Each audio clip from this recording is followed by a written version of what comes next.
The Pistons are the basketball champions of the world. Detroit, it's time. It's playoff time, Detroit. Let's go to work. Shout out Detroit. I got to buff up, you know what I'm saying? Detroit, I'm all the way in. Detroit Pistons, I'm all the way in. Let's do it.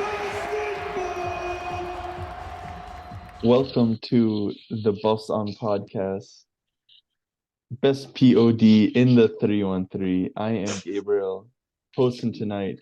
Don't worry, we still have the crew here with us. We have Amit, we have Valley, we have Connie. We're trying something a little bit different today. Instead of going game by game or player by player, we're just gonna kind of throw a little game together, some few questions, and just kind of see where the conversation goes. Before we get started, guys, anything pressing on your mind you want to air? I know Valley's got something pressing he wants to air. Not particularly Piston No, related. you're gonna but hold on to it? I'll hold on. I've been watching a lot of Victor Wembanyama recently, and it's making me a little bit sad. The guy's really a freak, huh? Yeah, we could have had him. We couldn't have, but yeah, being in Detroit kind of sucks. But we could have had him. We could have had Chet. We could have had Paolo. Could have had him. We could have had one of them. We could have had like two of them. But basketball God's not on our side. But what do you mean, guys? You're not watching Asar Thompson go out there and play every night and be like, damn, I wish I had somebody else on this team. Like, No, it's just I'm just in awe watching Wemby sometimes. It's just what I'm seeing, I guess. When he takes off from like 15 feet and dunks it with his left hand. yeah. This is true. This is true. Also, another addendum, real quick to last week's pod. We had a quick little best centers in the NBA list, and we kind of agreed for the future. Duran is what, third or fourth on that list? Yeah. I just want to throw in a Rudy Gobert. I think still deserves a spot above him, and also Alperen Şengün. I think just consistency wise, he's probably above Duran at the moment as well.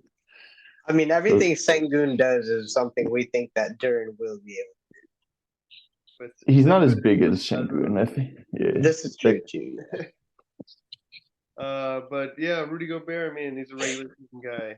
I'm glad you're back on board, so he can be broken down again by a playoff. I mean, they're the best defense in the NBA, and he's been depoy so far this season, I think. Yeah. Nah, according to Isaiah Livers, that's Asar Thompson. Yeah, I agree with he has to be top 5 for sure. Yeah. All right, so I guess we can get into it then. So this is just a little, I call it fact or fiction. Basically, are these early season trends, are they real or are they not? Are they going to continue? Is this a thing we can build on, or is it just a small sample size thing? And I guess we'll start right there on the defensive end. These stats are of before last game, so I don't know how they change, but before that game, we were 4th in defensive rating at 100 per game, flat. Is that just a byproduct of us not playing the best competition, of us being scrappy, or is that a real defense in the making here? Is this something we can hang our hat on? Yeah, go ahead. I think it's definitely something we can hang our hat on. Whether it stands at number 4, I don't think so. But if we finish top half in terms of all the teams in the league, if we finish the top half in terms of defensive rating, it would be an incredibly successful season considering where we've been in the last few years. But in terms of there's no reason not. We're here now, and our personnel I think is so good in terms of individual defenders. When you look at Jalen Duran blocking shots, Isaiah Stewart, and then obviously Asar Thompson. But Killian Hayes, Marcus Sasser, these guys that get steals. Cade is a pretty damn solid defender who's good for a couple of steals and a couple of blocks every now and then. So you have the individual aspect of it there. But as the season goes on, this team's only going to get better on the defensive end in terms of communicating and switching and so on and so forth. And especially, I think right now without Bojan Bogdanovic, when they're shorthanded in general, it's just kind of a mentality, just a scrap on this side of the ball to give us a chance in this game. And we see it work so well. You know, that first quarter against Philly was, I thought, the best quarter defensively we've ever played in this season, and it showed in the box score as we built up a nice double-digit lead, capped off by that Sasser three-pointer. Because it gives us these opportunities to run. So I'm all for it. Individual aspects are there, and then as a team, we're going to grow with communication and everything. So I say, yeah, absolutely. Connie or Ahmed, anything to add? I think that there's so the guys that we're running out right now are, I think, yeah, they have either are or have the potential to be really good defenders.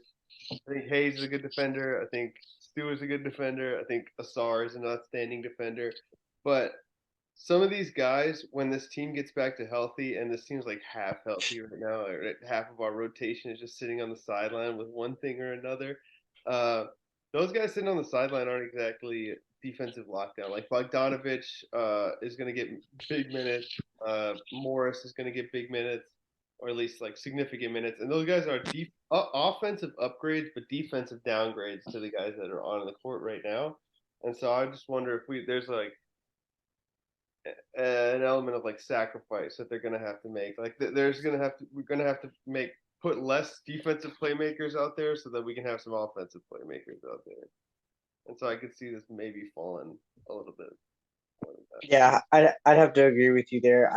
I didn't really think, I don't know why, I didn't even think about like when Bogey comes back and how that's going to affect the defense. But I mean, yeah, if this core group was on the floor, yeah, I'd say we definitely end up pretty high up there. But you know, Bogey, we need his offense and we need his we need his scoring ability. So I'm gonna say it drops, but the defensive identity that this team is like creating is kind of being showcased. We haven't been able to put it together for like a full game many times. So when we do, it'll probably result in more wins. But when Bogey comes back, we're gonna need his scoring. Defense may drop off, but pros and cons, I guess.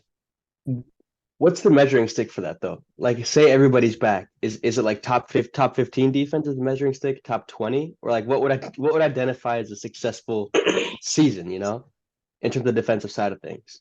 Successful season, probably top half, but Yeah, I would Okay. like to 15. see. And is Yeah. top 15? Do you think that's not reasonable with the return of Morris, Bogey, Ivy, and them?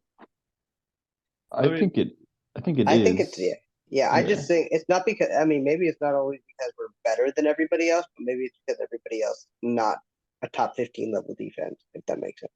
Yeah, it does. And it's also like I haven't really noticed it this year, but the schemes, like how we play defense, it seems pretty simple, at least so far. I don't know if we're like gonna integrate more stuff going on. There's nothing like out of the ordinary that we play really. I think he's trying to keep it easy to like help these guys learn defense. But I think as the year goes on and we like switch more and we kind of understand what players' strengths are or not, I think our scheme could get a little more complicated, a little more in depth, and I think our defense could even pick up when those guys come back because they are smart players.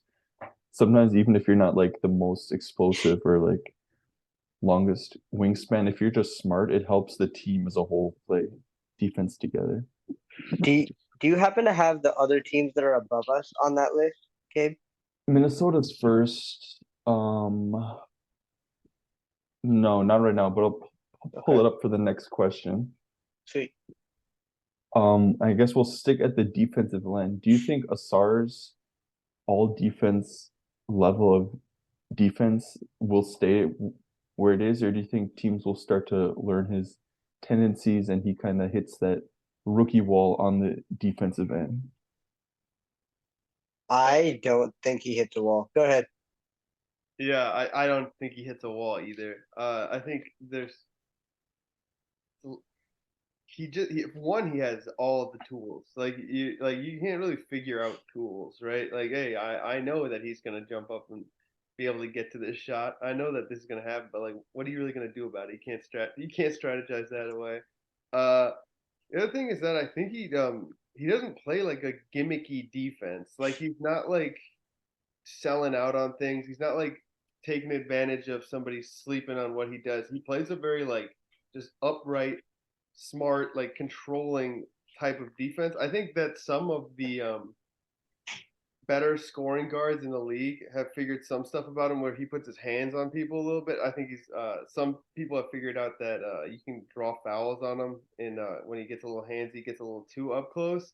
But the mistakes, the things that don't work as well, are the things that like can be ironed out and improved on during a season. I don't think there's really anything that a team can take away from him defensively that is going to be like easily exploited in the season as it goes on. Yeah, I'm with you there. I don't think it's gonna really hit a wall. Maybe it slows down a little bit as the season goes on because of those other players figuring out how to draw fouls against him, like we saw yesterday. Like he was basically ineffective for a lot of the game because he got into foul trouble. But the other thing that I think is he can only improve because he's seeing these guys for the first time in person, right? He's like maybe watching film on them before he goes out there, but like Kelser said it yesterday when he was guarding Tobias. Tobias went for pump fake.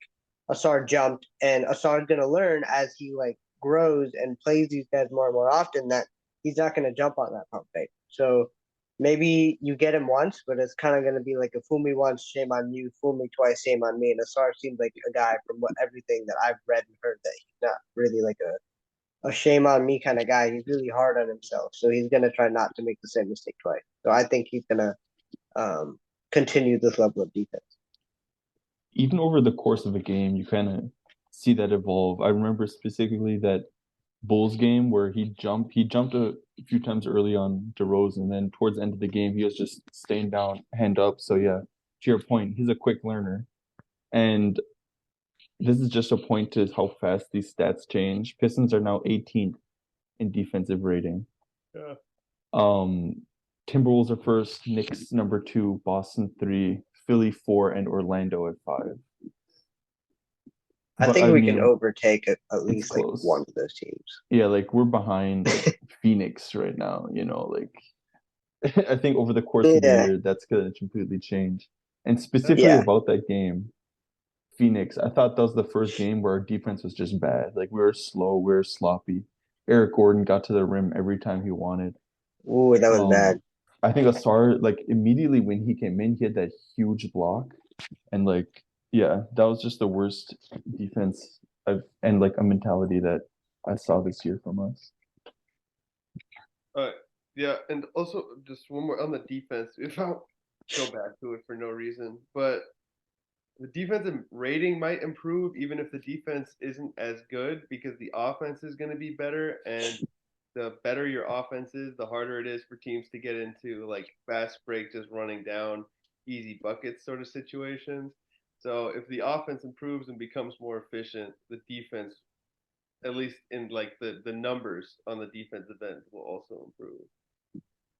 They kind of go hand in hand. Yeah. We've done a pretty good job though of limiting fast break this year, I feel like. Compared to years past, at least. I mean, also, like, if we cut down the turnovers, our defense will probably improve too because it gives us more time to like go back and set up rather than just like us like chasing somebody. That's exactly what I was about to go into next is the turnovers. I think that's been the most glaring thing, offensively, at least for us, that like during Cade, it's just so many turnovers. So do you think this is here to stay, or you think with more spacing, with maturity, these things will decrease over the course of the season, or are we just going to be a bad turnover team? Valley, you got any thoughts on that one? I think in general we're going to be a high turnover team. However, it's not going to be as bad as it is right now. When you look at Cade Cunningham turning the ball over 5.5 times a game, you can only assume that's gonna lower, right? Because he is, a great basketball player who makes the right plays a lot of the time, but you can still see that handle's a bit weaker. And he does make some risky passes sometimes. Those cross courts are getting picked up a few times. But you got to think that's going to lower for Cade because he's just such a student of the game. And then we always mention our guys coming back. The spacing will help him tremendously, I think, in terms of lowering turnovers. And what else that will do, I think, is it's going to lower Duran's turnovers because I think Duran's being put in some situations where he's trying to do too much sometimes, and he's not fully comfortable in them. And we've seen Duran sneaky put in some really high turnover games. So I think again we'll probably be towards the bottom of the league. Maybe like I don't know between like 23 to 30 in terms of turnovers, which is not where we want to be. But I don't think it'll be as bad as it is right now, where we're 29th in the league in turnovers. I really don't know how to answer this question. I feel like common sense says, yeah, it's gonna get better because I feel like we've like hit rock bottom with like what would we have like in the beginning of the year, like 17 turnovers and a half. Like I feel like that's rock bottom and there's nowhere to go but up. But at the same time, like Cade's still making some of the same mistakes that he was making during those like massive turnover halves. So like I don't know. I don't know if he's like trying to like stretch the limits and see like what he can do and what he can't do, but or if he's just thinking he can make that pass and he just can't and it's not getting and he still thinks he can do it. But I think they do get better. I'm with you, Valley. I don't know how much better. You said what 20 to 30 range, right? Like I think that'd be reasonable, yeah. yeah, I mean, I feel like that's reasonable. I don't think we go higher than like 18 or 17. If we do, amazing. But like guys need to like take note from like Marcus Sasser, Killian Hayes, and just stop turning the ball over. I don't. I think it's just a bunch of risky passes. That like I think a lot of it is also being nonchalant. I feel like Cade and Dern are just like, oh yeah, let me do this like dribble handoff, super easy. Like Dern's doing this thing and I saw him do it. I don't know where I saw him do it at USA. Like this behind the back dribble to Cade who comes around the screen. Like, yeah, maybe you can do that in the scrimmage in Rico Hines, but dude, this is the NBA. You can't do that. And I think he did it like once or twice at the beginning of the year, and like the second or third time he did it, he turned it over, and that was it. So I feel like it's a lot of it being like nonchalant. I feel like Cade's passes need a little more zip on it to get to where he needs to go. Like most of the time, when Killian Hayes passes the ball, it's like, or Marcus Sasser for that matter, it's like a line drive. When Cade passes the ball, it's like a pop fly. It's just like lobs it in there, and I think I don't know why, but it's the Pistons in general. They have so much trouble with that entry pass down low. I have no idea why that's a problem. I don't, I and like think our big, yeah, go ahead. I think it's because there's like no 3-point threat, so everyone just crowds inside once that pass is thrown. It's like playing at Yeah. the gym, and we're like, oh yeah, let's just beat up on this guy inside. Yeah, and I think the other problem is our bigs need to be bigs. Stop putting the ball down when you catch it in the paint. Don't dribble. Go up with it. Bagley put the ball down yesterday, got swarmed. Like, if you're 7 feet tall, keep the ball at 7 feet tall. those are just like the little things that gets to me. Like, make the entry pass and go quick. Keep the ball high when you catch it high. That's all I'm saying. I think it is a real issue for this team and could be moving forward. It starts with the number one guy. Cade has really kind of always been a pretty high turnover guy. Even back to college, he had more turnovers than assists in that season. Now it isn't, it hasn't been, and it shouldn't be to this level where he's getting 5 turnovers to 7 assists. That's I think a an anomaly, and that will improve. But where I think improvements will happen the most is with the other guys. I think this offensive scheme is putting people in roles that they haven't been used to. Guys are seeing expanded action, a little bit more responsibility in that 5 guys can, at least the dream of this team is 5 guys that can grab and go. That's what we're seeing. That's what we like to see is when the guy who gets the rebound just dribbles down the court and makes a play. But if guys haven't like ever done that before in their careers or their basketball careers, even going back before the NBA, that's gonna come with some growing pains. So those are the ones I think are gonna like steam out a little bit and improve. But I think Cade might just be a high turnover guy, just in the way that he plays and the way that he does things in that sort of like nonchalant, very laid back game. Sometimes certain type of guys and certain type of coverages, they take it out of him a little bit more. And And we oh go ahead, my bad. no, I was just gonna say then we must be really thankful to have Killian Hayes in the backcourt next to him, who's such an incredible low turnover guy, you know. Yeah, honestly. Yeah, he's played really well. And really, really well, yeah. Yeah. Well, Really, really well, I would say, yeah.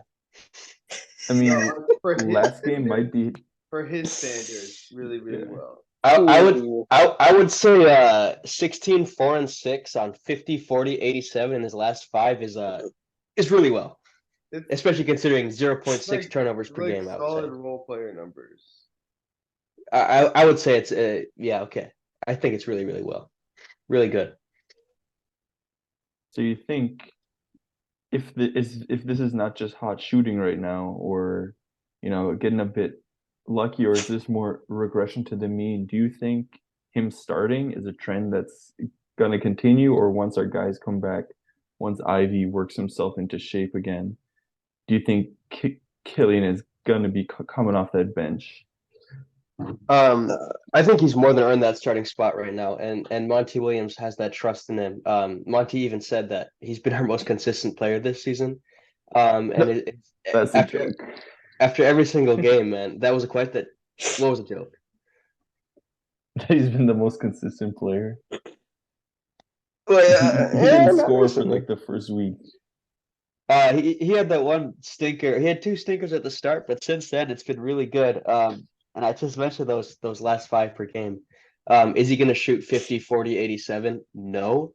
But after every game, you keep checking the basketball reference. It's at 40, 32 now, or splits, which is serious improvement. And I think that is continued upward trajectory. His confidence, again, looks really high, but in terms of just getting our offense into a rhythm, he was exceptional. And I think that quarter against Philadelphia last time out, the first quarter was the best point guard play of basketball I've seen all year on the Detroit Pistons. And it's a no-brainer. He was all over everything. Is that crazy to say? Yeah. 10 points, 3 rebounds, 4 assists, first quarter, and a steal, if I'm not mistaken. And the way he just organized the offense, Cutter hit him. I want to specifically note that right-handed whip pass he hit to Asar Thompson on the break. Found Marcus Sasser for that late 3. I think the trust was there at the start, and it's paying off more and more now. To the point where it's actually looking really good. Because I'm not gonna lie, guys. Like last year, when Killian had a couple of good games, I had to sell myself onto it. I wasn't fully buying into it. I would just say it. But as I'm watching this basketball game, man. I know I would say like that, but as I'm watching this basketball game right now, like these games, I genuinely notice his impact at a much higher level, and he looks like a solid rotational NBA player, which is just very good to see. And I think he's been even better than that. And the threes he hit, man, that buzzer beater or that with a shot clock low, that sidestep, never seen him hit that one before, man. So yeah, I think the trust from Monty Williams is just going to keep growing and growing. And you mentioned the turnovers with Cade. Ivy's an incredibly high turnover guy. You play those 2 guys together, turnovers are going to keep going up and up. And Monty Williams will have his eye on that. I have a lineup suggestion maybe we can get to later, but I absolutely think Killian Hayes has the starting spot on lock. I would have to agree there. And that's not just because I'm a Killian supporter. I literally think he's been I mean, Ivy's showed his ability on offense, but I think all around play, it goes to Killian Hayes. I'm not saying Ivy can't. I'm just saying I really like what I've seen from Killian. He's to me, it seems like he flipped a switch. And I was texting Valley about this. He just is playing with more like intent, more energy. Like when he gets the ball, he's going. Like most of the time, he's going. Like yeah, you'll still see that, like, oh, I'm gonna get really low, do slow, tween behind. Like you'll see that, but then he'll also do that thing where he'll just like get up and go. And I really love watching him like get inside, and like he's starting to see success when he gets inside. He doesn't always shoot it. I mean, thankfully, when he has, it's going down. And I think it was second play in the game yesterday against Philly. Cade gets his own off of a screen with Duran, and then play kind of stalls out. Killian cuts across the lane, catches a feed from Duran for another midi. Like if that's like something that these guys can consistently do, and I think it's like 2 of the last like 3 or 4 games, Cade and Killian have both had similar stat line. 20 plus points, 4 or 5 boards, 6, 7 assists. Yesterday, Cade was 8 for 18 and Killian was 8 for 17. So, I mean, of course, Cade, like, those are good numbers, but I feel like that's not the best Cade can do. I feel like Cade can still do more. But if Killian can do something like that consistently, I mean, yeah, he's definitely earned the starting spot for me. Is it me or does his like catch and shoot look a lot quicker, especially from the corner, or is it just me? It just seems lightning quick this year. Looks good. Yeah, I mean, so I'm excited.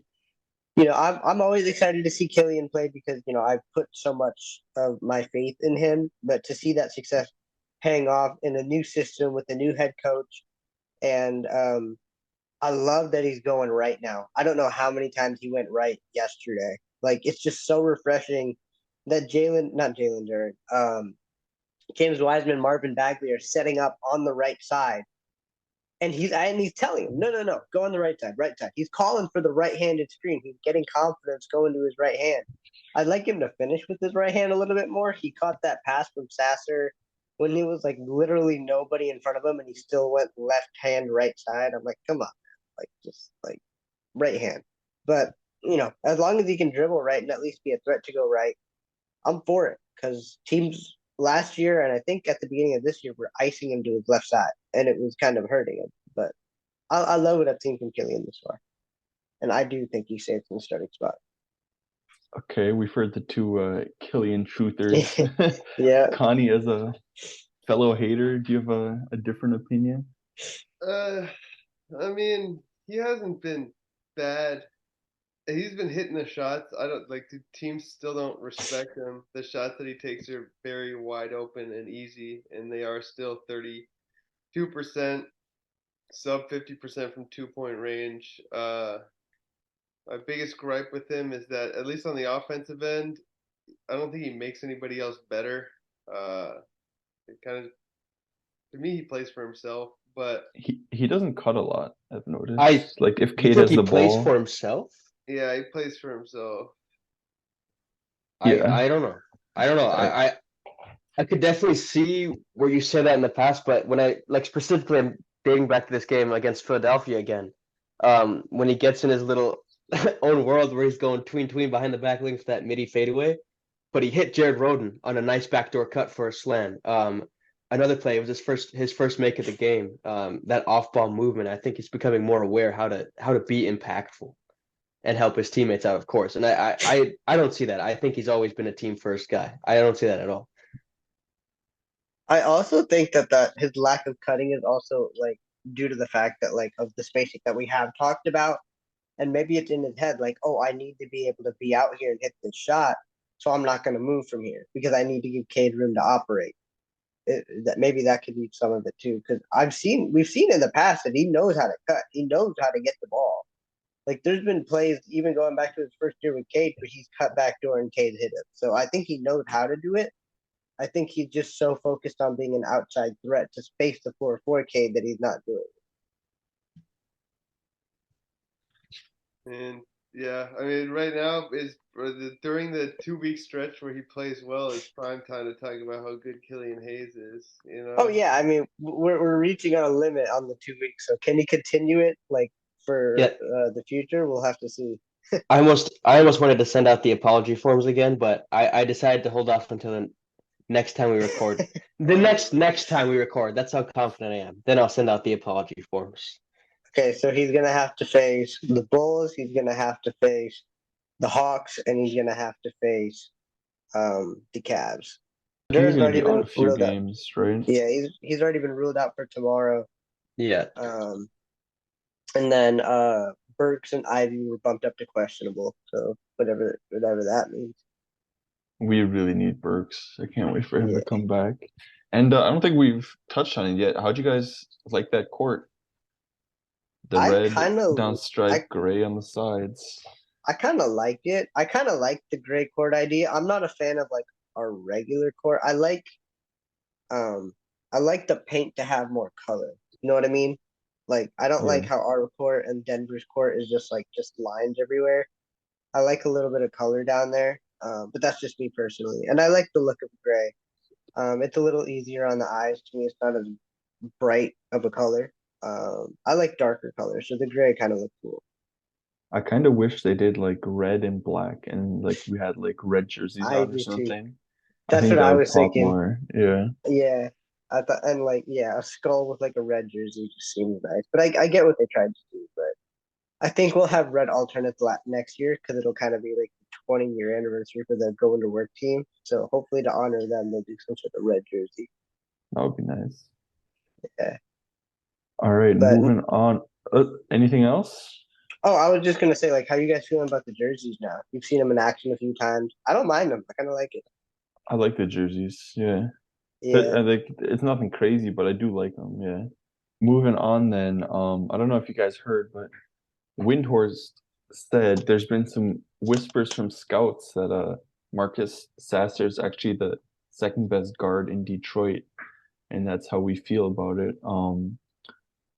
I don't know if I'm all the way there yet, but I mean, I think we're all like in agreement. He's been exceptional this season. So do you think his great play is just an early season trend when he's kind of surprising people, or do you think this is who he is and he's gonna be a high percentage scoring, slippery type of guard?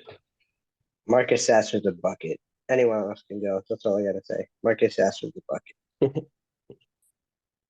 Man, I second that. Marcus Sasser is a bucket. But when Burks comes back, when Monte Morris comes back, Ivy comes back, minutes are going to have to be cut, right? And I don't think that takes away from his bucket getting ability. And he's certainly earned the right to play above all those guys that just listed at the moment. But over time, I do think that his minutes are going to regress, and just naturally, the bucket getting will lower. But he's a bucket. I agree with Amit. Hot take, Amit. Anything to Yeah, add, Connie? Marcus Sasser is a bucket. If I had to say one thing. Uh, the way that this season's going, I wouldn't be surprised if Ivy's the one getting his minutes cut to get Sasser out there. It's not crazy. I think We've seen it happen. I mean, we do have a log jam at the point. Valley mentioned it. Like, it's not sustainable to have four guys pretty much playing the point. Five guys, I That's guess. Cade, Monty, Ivy, Sasser, and Kill. Like, Can I eventually, there'll have to be a move. Sasser can I more of an suggest something? ball guy. I wanted to I'm lagging. I wanted to mention the off ball aspect, and with Duran out, I think it could work short term. I want to experiment with a 3 guard lineup. Ivy's questionable. What if we slotted in Jaden Ivy and ran a 3 guard lineup, or slotted in Marcus Sasser until Ivy's 100%, and we go Cade, Sasser, Killian. If Duran's out, or when Duran's out, Asar and Stu. Which is obviously a bit smaller, but then that saves us from playing the basketball terrorist James Wiseman. Because I don't want to see that, even if it's on Andre Drummond. And then say Duran is healthy. I don't think Monty Williams is afraid to change the lineup. And what if he goes Cade, Kill, Ivy, Stu, Duran? Asar's not being benched. Just because we have such a log jam, or then we go Asar at the 4, Duran at the 5, or whatever. Just because we have such a log jam at the guard spot. Put Ivy at the 3. Well, no, I mean he wouldn't be the 3 in that. I mean, pick who you want to be the 3 in that. It really wouldn't matter. But I think defensively we could make it work with Killian's, being a very good defender. Cade is long, and then the rest I think is there, especially with the rim protection. But just because we have such a log jam, do you think that's like a possible option to do a 3 guard lineup to start? I'm not really sold in it just because it's still no shooting and it just makes us smaller, kind of. I'd rather have a wing out there. But I do want to experiment. I'm tired of two bigs all the time. Against like Golden State and other teams like that, it's just like there's no need to have, especially when Duran was out Marvin and Stu out there together. Like I'd much rather have some more spacing out there, So some quickness. so Chicago tomorrow. They're relatively small, other than Vooch at the 5. But what would you be mad about Stewart playing the 5, and then we go Asar at the 4, and then we run Sasser, Killian, Cade? Who is guarding? I would like that. Vooch Because it's is, not you like you know, have to he's guard gonna Patrick Williams yeah. either, too. Like I don't think they start him anymore. He's been demoted to the bench. Well, So deserved. they're even smaller, yeah. But no, I'd like that lineup, especially against Chicago. Anything else on Sasser, or can we move on here to some stew talk? You guys are I getting just wanted heavy. to. Go ahead. Okay, Amit. go ahead, Val. Okay, I was just gonna say like Sasser's had 2 games this year where he's been like ice cold, like ice cold. Like I think he only made like 1 or 2 shots yesterday, and there was a time before that he only made 1 or 2 shots. So like, is he streaky? Like, is that He a seems like concern that here? type of player. I don't know if it's Yeah, a concern. I just think it's this player type, where he'll like carry us for like 3 games or something. He gets cold, and you can just like, all right, who else? Who's next?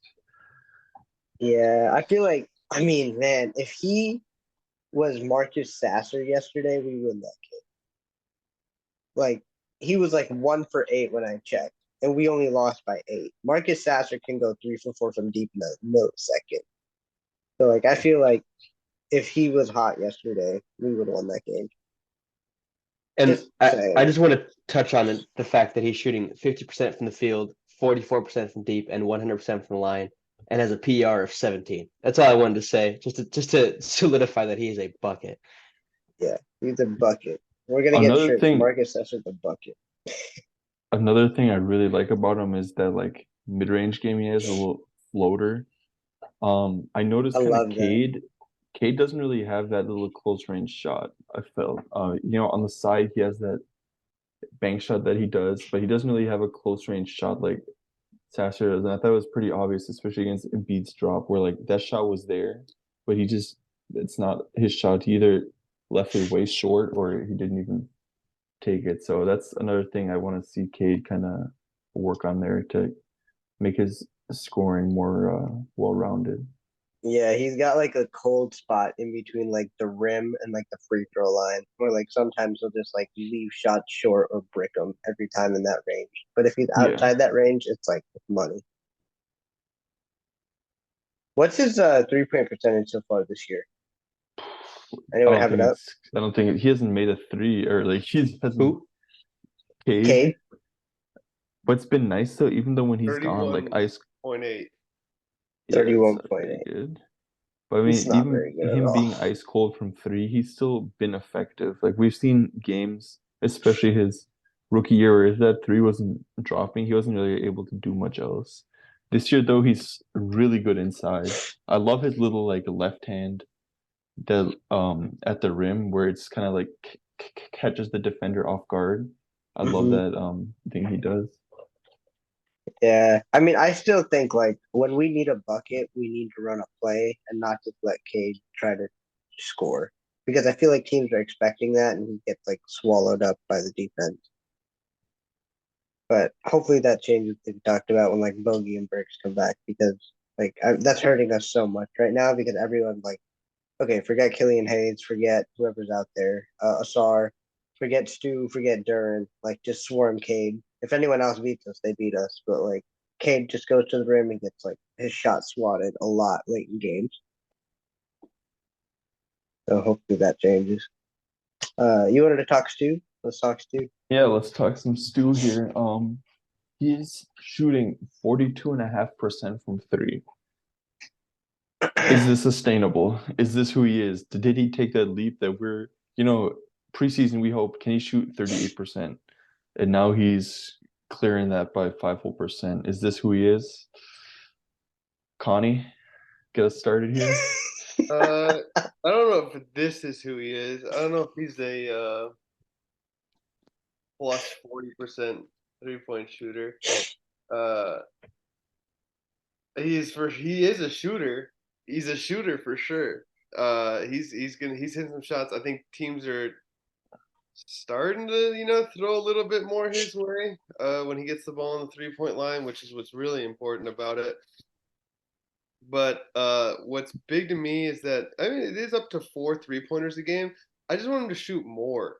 Like I just want more 3-pointers coming off of Stu's hand, even if that brings down his percentage a little bit. If he drops down, like we said, like high 30s, lose some percentage points. I want like 7 3-pointers coming out of this dude's hand when he's on the court.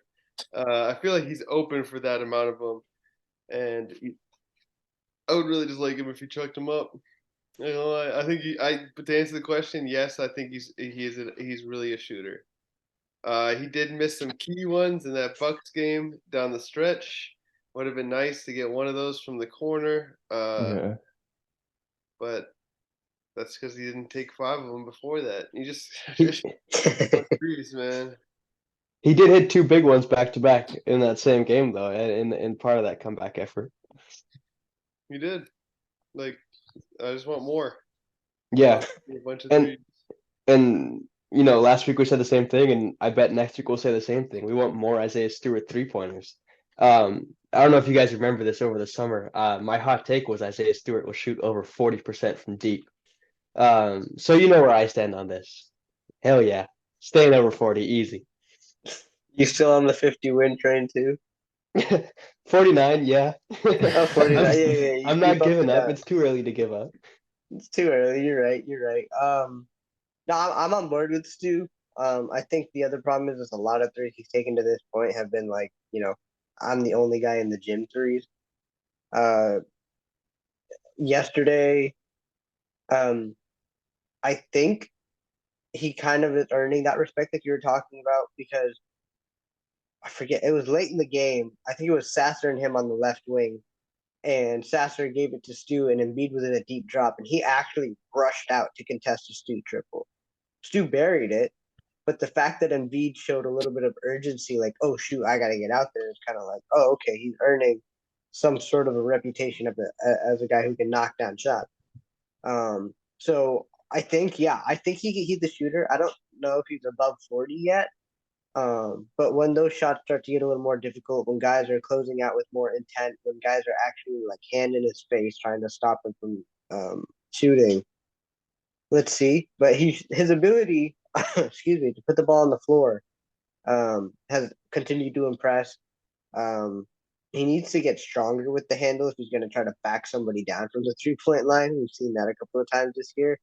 But if he wants to like show and go to the basket, it's almost led to some good success. And yesterday in Philly, against Philly, he was showing to be a guy who we can go to when we need a bucket. Pump fake in the corner, drove on Tobias, used his body with that awkward looking, little floater push shot, whatever you want to call it. And then he hit that, and then he hit the triple from the left wing. So I'm for Stu shooting more, especially if he's going to keep knocking him down. But I think he can. He's got that high release like you talked about. So more Stu, please. I kind of think once like our guys get healthy, he's gonna like kind of hover around this level for threes. Like I would like him to take more. And I kind of think his percentage is gonna stay like this as well. Because even with like Bojan out there, for instance, that's a lot more eyes on him rather than on Stu. I was just thinking that. Yeah. On one hand, I could see him let it fly more, but on the other hand, when we have better players out there, you kind of want them shooting. This is true. I mean, but like, it depends how we like set it up, right? Like if you have Stu on the left wing and Bojan in the left corner, right? And Cade's driving to the basket. Cade is gonna kick the ball out. Everybody knows that. Everyone's gonna flood to Bojan, like you said. And then that's just gonna leave Stu all day. So like, this team has so much potential if we can stay healthy. Unfortunately, Joe Harris is out now too. So like pretty much everybody that's like a solidified, bona fide, established scorer that's on our team is like, in street clothes. All right, last little trend here I have is our record. We're 2-8 now. Yeah. Are we a bad team, or when we get our guys back, when we get some nicer foul calls here, are we gonna trend upwards? Valley, I know your answer, so Amit, why don't you start us I, off here? I'm gonna say we're gonna trend up. Like, there's no way this team led by Kate Cunningham, who scored like 30 twice already this season, 3 times. and Boyan 3 times, yeah. Boyan Bogdanovic is gonna come back and just be a bucket. Monte Morris, who's gonna be knocking down shots. Alec Burks is gonna knock down shots. Like, we're not winning these games because we're not hitting shots. And as the season goes on, the team is going to be more accustomed to playing four quarters of Monty Williams defense, and that's going to lead to win. Um, I don't think like the 10th seed like out of the question, but we're going to have to get some guys back, and they're going to have to stay healthy, and we're going to need Jalen Duren to stay healthy too. I mean, there's some guys that you expect to be injured, like Isaiah Livers, but you don't expect. Unfortunately, a lot of our guys are becoming injury prone. It's kind of a shame because we need Jalen Durst. But yeah, I don't think this is the norm. I think we're gonna trend upward. Well, do you remember what your preseason prediction was for wins, Amit? Or I guess this goes to all you guys. I think I think said, like, we're 34. yeah, I think we're all agreement. We're kind of like the 32 to like 35 range, kind of. And and after 10 games, would you change your win total estimate? Because there's less games to play healthy, yeah, but not So you because I wouldn't have less faith in the team. you wouldn't predict 32 right now? I would. I mean, if I said 34 before, I'm gonna say 32 now, just because we're 10 games in already. Yeah, I guess my question is like, have your expectations lowered 10 games into the season? No. I mean, you can't fairly judge this team. I mean, we've been playing one guy down pretty much ever since day one. So I don't think it's fair to judge this team. I mean, this is like when Troy Weaver put this team together and said we're a playing contending team. He did not say, yeah, we're a playing team minus Bogey, Harris, Burks, and Monte Moore. He said we're a playing team right now with all those guys, right? So yeah, like I said, I don't think it's fair to like assess this team until we have everybody in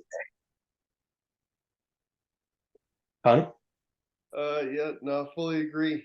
I don't think there's much else to say. I don't see how this team doesn't trend upwards. It would really, really suck if this team doesn't trend upwards. Ron Holland, #1 overall pick, boys. Let's go. Modest Bazulis, or whatever his name is. Come on, guys. Let's not talk draft picks, even in a joking manner. I mean, I don't want it to be that way. And I don't think it will be that way. Mainly because don't we not even own our pick right now? I mean, as long as we finish top, right? Yeah. We're top 18, top 18 or top 16. So we're in good standing right now. Yeah, we're gonna be there. Okay, now you got me looking up what our current standing is. I just gotta know now. All right, so it looks like we're all kind of more positive Pete's here. Of course we are. Yeah. Well, I don't have any more kind of early season trends or anything. Do you guys have anything we didn't touch on either from last week or from the season as a whole?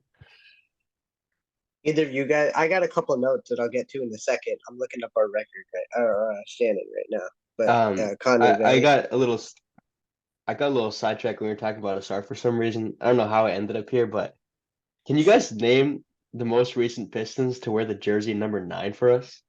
Langston Galloway. Any numbers? So there's 2 guys in between Langston Galloway. Ooh. So it goes Sasser. Do you know who wore it last, number 9 for us? Wasn't it Jared Roden? Or no, Jeremy he's Grant? number 8. Yeah, no, I feel like he was 9 for some reason. I know he's 8. Jeremy Grant's one of them. He is one of them, but there's someone in between Sasser and Jeremy Grant who played with us last season who wore number 9. Is it one of those random G League dudes? No, it's Nerlens Noel. Oh, I forgot about Nerlens Noel. That's right. And then it's Jeremy Grant, and then it's Langston Galloway. And Shot then blocker Noel. no one would ever get it, but it's Mike Benji after that. No, I would have never gotten that. For those who are still curious, even though it took me like 20 minutes to look that up, the Pistons have the second worst record in the NBA right now, behind the Memphis Grizzlies. So, top 3 odds, boys. We're still in it. Hey, and you know Memphis is only gonna get better, once they get John Morant back. Oh yeah. We're not gonna get better when we get Bojan back. No, sir. Who do you think is the worst team in the NBA then this year? I think it's The Charlotte, Hornets. probably. Charlotte, yeah. I had to joke with the Pistons. Who else is worse than Charlotte? Wizards. The Spurs are pretty bad. The Portland Trailblazers will be bad. Blazers suck, yeah. Once Scoot went out, the Trailblazers kind of turned it on. Now Yeah, he had a pretty slow start too. So I can't crap on the Blazers because they crapped on us. Like that makes us worse. Scoot went out. Scoot got hurt in the game, and then they came back and won it in the second half. I see what you're saying. Yeah. You're right. Okay, so these are the notes that I got. Team play, like helping in gaps, I think is a lot better this year. So many times on a drive, I don't care who it is, it's everybody just like reaching in there, putting their hand in there, getting a hand on the ball, making the drive a lot more difficult.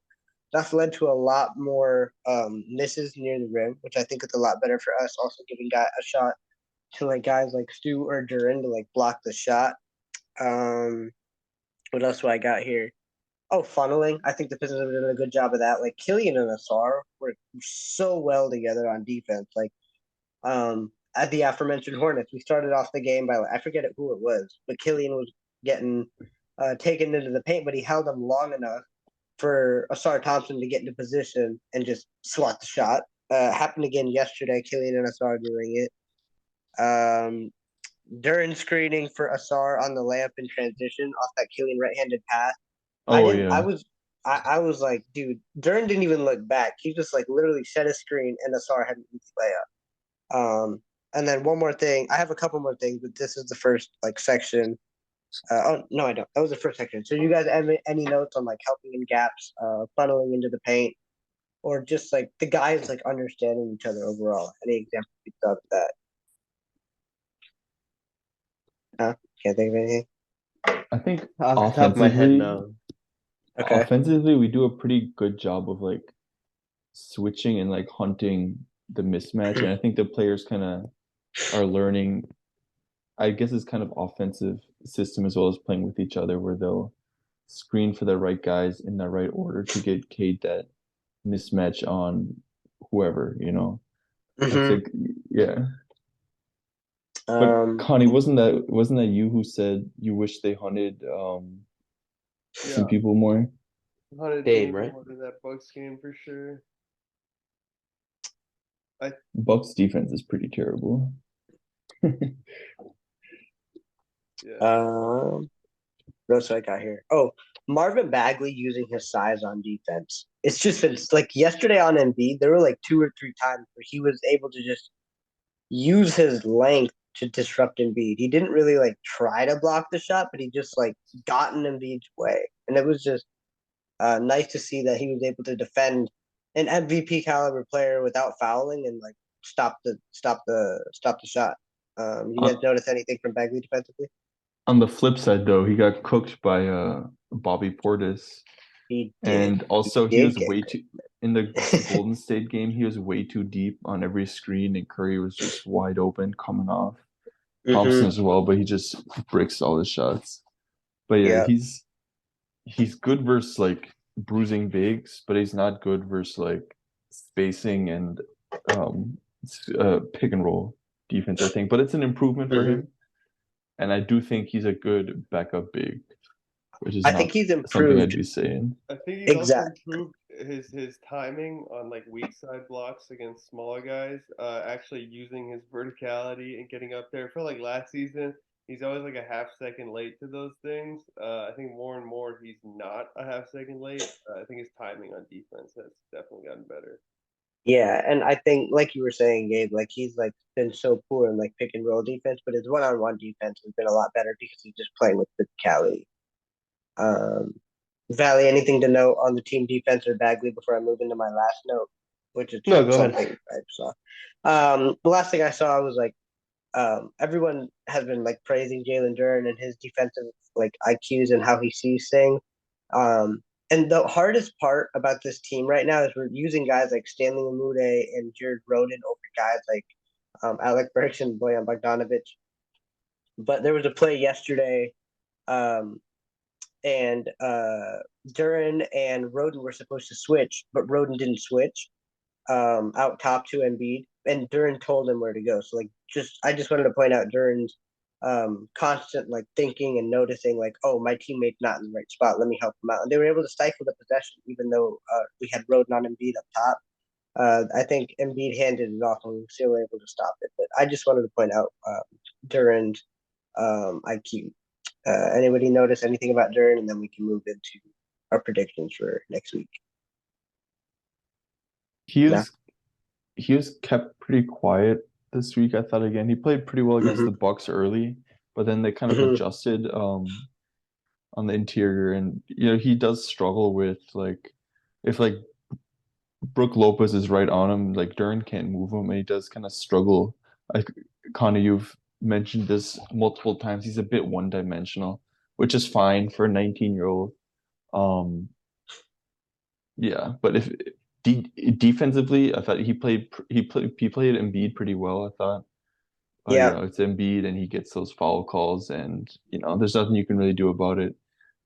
One thing, Dame kind of abused him where Duran wouldn't square his body in time, and Dame kind of like hit him with like a shrug or something. I would always get to the line. If Duran gets there first and gets square in front of him, those calls will stop happening.